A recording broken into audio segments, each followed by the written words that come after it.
ఇక ఏపీ అక్రమంగా నిర్మించ తలపెట్టిన బనకచెర్ల ప్రాజెక్టు విషయంలో CM Revanth Reddy double game ఆడుతున్నాడని జలవనరుల అభివృద్ధి సంస్థ మాజీ చైర్మన్ వి ప్రకాష్ మండిపడ్డారు. చంద్రబాబు కుట్రలకు అనుకూలంగా సీఎం రేవంత్ రెడ్డి పనిచేస్తున్నారని ఆగ్రహం వ్యక్తం చేశారు. బనకచెర్లను అడ్డుకోవాల్సిన రేవంత్ రెడ్డి వత్తాసు పలుకుతున్నారని తెలిపారు. ప్రస్తుత పరిస్థితుల్లో ఎక్కడా మిగులు జలాలు లేవని, తెలంగాణ జలాలను దోచుకెళ్లేందుకు ఏపీ బనకచెర్ల కుట్రకు తెరలేపిందన్నారు. తేల్చాల్సిన బాధ్యత సిడబ్ల్యూసిది. అవేవి తేల్చకుండా ఈ కమిటీలో ఒక ఎజెండా అంశంగా బనకచెర్లను పెట్టడం అనేది అది రేవంత్ రెడ్డి ఆడుతున్న డబల్ గేమ్. కమిటీలో ఎజెండాలో పెట్టి దాని గురించి మనం పరిశోధన చేయాల్సిన అవసరం ఏందో ఈ ప్రభుత్వం చెప్పాల్సిన అవసరం ఉన్నది. పోలవరం నుంచి 200 టీఎంసీలు డైవర్ట్ చేయాలంటే పోలవరం డిపిఆర్లో ఆ ఏర్పాటు లేదు. ఒకవేళ ఆ ఏర్పాటుకు కేంద్ర ప్రభుత్వం అంగీకరిస్తే సబ్మర్జెన్స్ అనేది మళ్ళీ పెరిగే అవకాశం ఉంటుంది. వాళ్ళు హైట్ పెంచుకోవాల్సిన అవసరం ఉంటుంది. ఎందుకంటే ఇప్పుడు ఆ 196 టీఎంసీలు ఏవైతే డెల్టా కోసం ఉపయోగించుకోవాలనుకుంటున్నారో పోలవరం ద్వారా, దానికే భద్రాచలం టెంపుల్ దాకా నీళ్ళు వచ్చే పరిస్థితి ఉన్నది. బ్యాక్ వాటర్ ఎఫెక్ట్ ఉంటుంది. మనుగూరు దాకా కూడా సబ్మర్జెన్స్ ఉన్నది, మన గతంలో చూసాం. ఇప్పుడు ఇంకో 200 టీఎంసీలు డైవర్ట్ చేయాలంటే ఖచ్చితంగా ఎత్తు పెంచుకుంటారు వాళ్ళు, అఫీషియల్ కానీ అన్అఫీషియల్ కానీ. ఇప్పటికే బ్యాక్ వాటర్ స్టడీస్ అనేది చేయలేదు వాళ్ళు. ప్రాజెక్టులు అన్నీ కట్టుకుంటున్నారు కాబట్టి ఇంకా వృధా జలాలు, వరద జలాలు అనేటి సముద్రంలో పోయేటి ఎప్పుడో క్లౌడ్ బర్స్ట్ అయినప్పుడు తప్ప వేరే అవకాశం లేదు. ఇప్పుడు పోలవరం ఏం కాబోతున్నదంటే మరొక పోతిరెడ్డిపాడు కాబోతున్నది ఆంధ్రకు. తెలంగాణ ఎట్లా సఫర్ అయిందో పోతిరెడ్డిపాడు ద్వారా ఉభయ గోదావరి జిల్లాల డెల్టాలు కూడా రేపు ఆ బనకచెర్లకు తరలించినట్టయితే అదొక పోతిరెడ్డిపాడుగా మారబోతుందనేది ఆంధ్ర సోదరులను కూడా నేను హెచ్చరిస్తా ఉన్నా. దీన్ని ఫస్ట్ అడ్డుకోవాల్సింది ఉభయ గోదావరి జిల్లాలో ఉన్న డెల్టా రైతులు. ఎందుకంటే మరొక పోతిరెడ్డిపాడుగా మార్చొద్దు పోలవరాన్ని అని వాళ్ళు దీని మీద స్ట్రగుల్ చేయాల్సిన అవసరం ఉంది. ఒకవేళ సైలెంట్గా ఉన్నట్టయితే రాబోయే రోజుల్లో పోలవరం దాటి చుక్క నీరు కూడా గోదావరి డెల్టాకు పోదు. గత 100 సంవత్సరాలు 150 సంవత్సరాల నుంచి ఎట్లా సఫర్ అవుతున్నారో స్టోరేజ్ లేక, రాబోయే రోజుల్లో కూడా ఆ విధంగానే వాళ్ళు సఫర్ కావాల్సి వస్తుంది.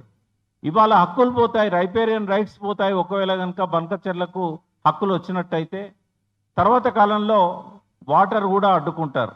మాకు ముందు రైట్స్ మాకున్నాయి, రైపేరియన్ రైట్స్, మేము వాడుకున్న తర్వాతనే మీరు వాడుకోవాలంటారు. కాబట్టి దౌర్జన్యంగా మన గేట్లను తెరిపించి ఆ నీళ్లను కిందికి తీసుకుపోయే ప్రమాదం రాబోయే రోజుల్లో ఉంటుంది. మన హక్కులు పోతున్నాయి. ఒకసారి హక్కులు పోయిన తర్వాత రేపు నీళ్లు కూడా పోతాయి అనిపాలి. ముందస్తు కండిషన్స్గా అన్ని అనుమతులను మనకి ఇవ్వాలి సిడబ్ల్యూసి. పోలవరం మీద ఏ రకమైన డిపిఆర్ మార్పు చేయాలనుకున్నా ముందు పెండింగ్లో ఉన్న ప్రాజెక్టులు రైట్ ఫ్రమ్ వార్దా ప్రాజెక్ట్ దగ్గర నుంచి కాళేశ్వరం 30 టీఎంసీ కావచ్చు, సమ్మక్క బ్యారేజ్ ఎన్ఓసి కావచ్చు, ఛత్తీస్గఢ్ నుంచి కేవలం 100 ఎకరాలు మునిగిపోతుంటే వాళ్ళు అడ్డుపడ్డారు. సీతారామ ప్రాజెక్టులో ఎన్విరాన్మెంట్ క్లియరెన్స్ కావచ్చు, ఇంకా ఏమైనా లిఫ్ట్ ఇరిగేషన్ స్కీమ్స్కు అభ్యంతరాలు ఏవైతే చంద్రబాబు పెడుతున్నాడో వాటన్నిటి మీద అభ్యంతరాలు తొలగిపోయి అనుమతులు ఇచ్చి అవి మనం వినియోగించుకునే పరిస్థితి రావాల్సిన అవసరం ఉంది. రాబోయే రోజుల్లో ఏవైతే గోదావరి నుంచి 200 టీఎంసీలు డైవర్ట్ చేస్తారో ఆ 200 టీఎంసీలు కూడా కృష్ణా జలాల్లో ఆంధ్ర వాటా తగ్గించుకొని మనకి ఇవ్వాల్సిన అవసరం ఉంటుంది. మనకే కాకుండా ఎగువ రాష్ట్రాలకు ఇవ్వాల్సిన అవసరం ఉంటుంది. మనం కేవలం ఇక్కడ ప్రొటెస్టులు చేయడమే కాకుండా అప్పర్ స్టేట్స్ను కూడా సెన్సిటైజ్ చేయాల్సిన అవసరం ఉంది. కేవలం మనం ఎదుర్కొన్నంత మాత్రాన రేవంత్ రెడ్డి వెనక్కి తగ్గుతాడని నేను అనుకోవట్లేదు. ఎందుకంటే ఆయన పూర్తిగా చంద్రబాబు నాయుడు కనుసన్నల్లో ఈ రాష్ట్రాన్ని పాలిస్తున్నాడు. కాబట్టి ఇది ఆపాలంటే మనం మహారాష్ట్రను, కర్ణాటకను కూడా మన కాన్ఫరెన్స్లోకి తీసుకొని అక్కడ కూడా ఇలాంటి సమావేశాలను ఏర్పాటు చేసి వాళ్ళను కూడా సెన్సిటైజ్ చేయాలి. 200 టీఎంసీలు గోదావరి నుంచి ఆంధ్రకు తీసుకెళ్ళినట్టయితే కృష్ణా పెన్నా బేసిన్లకు ఆ 200 టీఎంసీలు కూడా పై రాష్ట్రాలకు ఇంతకుముందు ఎట్లయితే 80 టీఎంసీలో 45-35 రేషియోలో మనం తీసుకున్నామో అదే పద్ధతిలో తెలంగాణ, మహారాష్ట్ర, కర్ణాటక కూడా ఆ నీళ్లను అడగాల్సిన బాధ్యత ఉంది, హక్కు ఉంది. కేవలం మనం కొట్లాడినంత మాత్రాన ఈ ప్రభుత్వం మన డిమాండ్స్ అంగీకరిస్తుందని నేను అనుకోవడం లేదు. రేవంత్ రెడ్డి గారి కుట్ర ఏంటంటే దీని ఎజెండాలో పెట్టడమే మనకు అనుమానాలకు తావిస్తున్నది.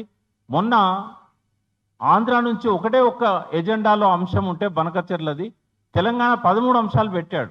ఇది ఎందుకంటే తెలంగాణ వాళ్ళు ఎడ్డి వాళ్ళు, గుడ్డి వాళ్ళు, నీళ్ళ గురించి తెలియదు వీళ్ళకి, మనం వీళ్ళని ఐవాజ్ చేద్దామని చెప్పేసి అవన్నీ పెట్టాడు. పనికిమాలిన అందులో పెట్టేసి నేను తెలంగాణ కోసం కొట్లాడుతున్నా అని చెప్పి మనల్ని నమ్మించే ప్రయత్నము ఈ రేవంత్ రెడ్డి చేశాడు. ఇదంతా కూడా కళ్ళు కప్పే కుట్ర.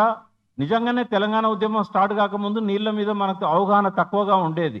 కానీ ఈ ఉద్యమ కాలంలో వచ్చిన స్ఫూర్తి కావచ్చు, ఇంజనీర్లు ఇతరులు చేసిన ప్రచారాలు కావచ్చు, మనకి ఇవాళ అన్ని లెక్కలు తెలుసు. కాబట్టి ఇంకా మనల్ని మోసం చేయాలని రేవంత్ రెడ్డి లాంటి వాళ్ళు అనుకుంటే ఖచ్చితంగా వాళ్ళకు బుద్ధి చెప్పాల్సిన అవసరం ఉన్నది. ఇవాళ ప్రతి ఒక్కరం కూడా దీని మీద తెలంగాణ ప్రయోజనాల కోసం గతంలో ఉన్న మన విభేదాలను పక్కకు పెట్టి కలిసి మనం పోరాటం చేయాల్సిన అవసరం ఉంది.